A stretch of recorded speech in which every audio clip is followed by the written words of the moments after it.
43e édition de la fête Ovazu. L'unité des peuples Akbosso et Akebu célébrée à Badou.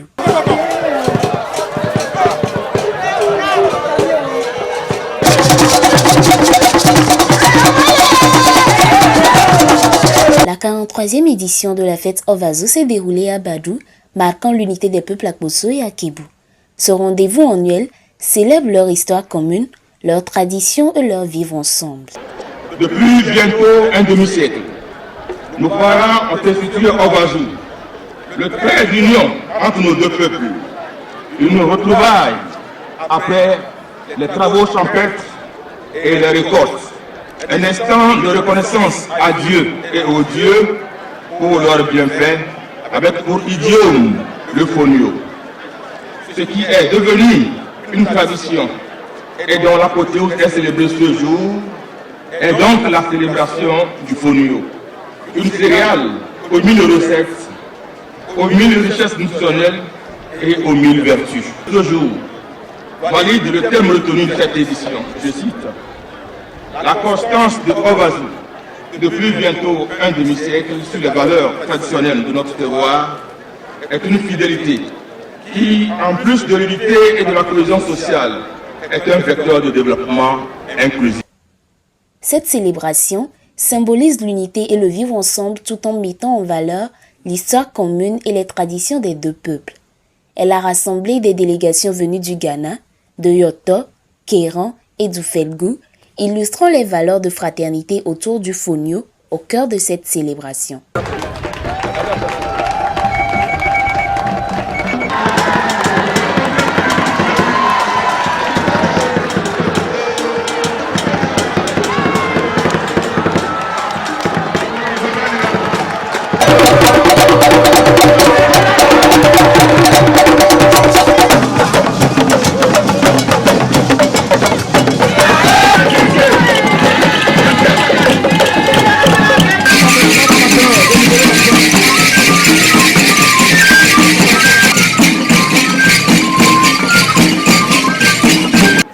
L'amitié entre nos peuples traduit dans les faits la politique du président de la République, son Excellence M. Faure et Sassima Gnassingbé, inscrite dans la feuille de route gouvernementale Togo 2025 à travers son axe 1, renforcer l'inclusion et l'harmonie sociale et garantir la paix.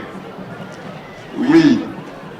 Quoi de plus normal lorsqu'il y a une amitié sincère entre les peuples, il ne peut qu'y avoir une harmonie, et qui dit harmonie dit nécessairement la paix. Ovazu, c'est avant tout la fête des moissons, fruit de l'agriculture, activité principale de nos parents.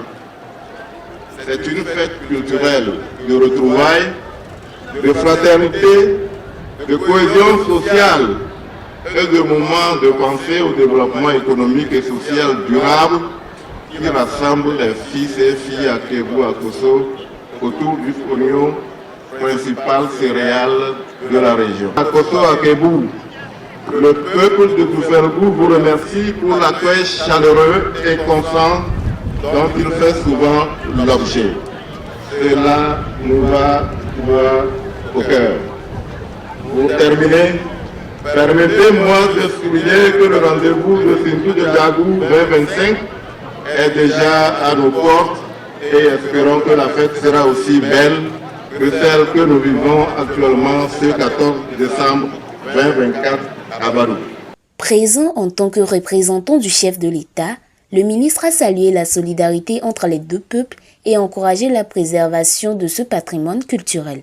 À Badou, grand premier de nos produits fruitiers et rentiers, pour partager avec toutes les filles et tous les fils du grand espace culturel et agricole Wawa Akebu Mono, ces moments de joie et d'allégresse que nous offre la 43e édition de la fête traditionnelle Ovazu, fête des moissons. Mais, avant toute chose, permettez-moi aussi de m'acquitter du noble devoir, celui de vous transmettre les salutations cordiales et fraternelle de son Excellence Fort Eswazimana Gnassingbé, président de la République, chef de l'État, qui, n'eût été son agenda très chargé du moment, aurait bien voulu être parmi vous pour prendre part à cette fête de la moisson dédiée aux Fonio. Vaillante population Akoso-Akenou, vous êtes à féliciter car la présence de chacun d'entre vous ici même pour cette célébration est la preuve tangible de votre appartenance à une même communauté de vie, d'histoire, de tradition et de vision partagée. La preuve en est le niveau de représentation sociale et politique aujourd'hui. Ogazu, je dois le dire, est ainsi non seulement un moment de retrouvailles festives, mais une véritable vitrine de l'affirmation de l'identité du peuple Akoso-Akenou. Lors de la fête, une dégustation collective de fonio, symbole de communion et de partage. Ovazu, au-delà des danses, est un hommage à l'identité et à l'unité des peuples frères.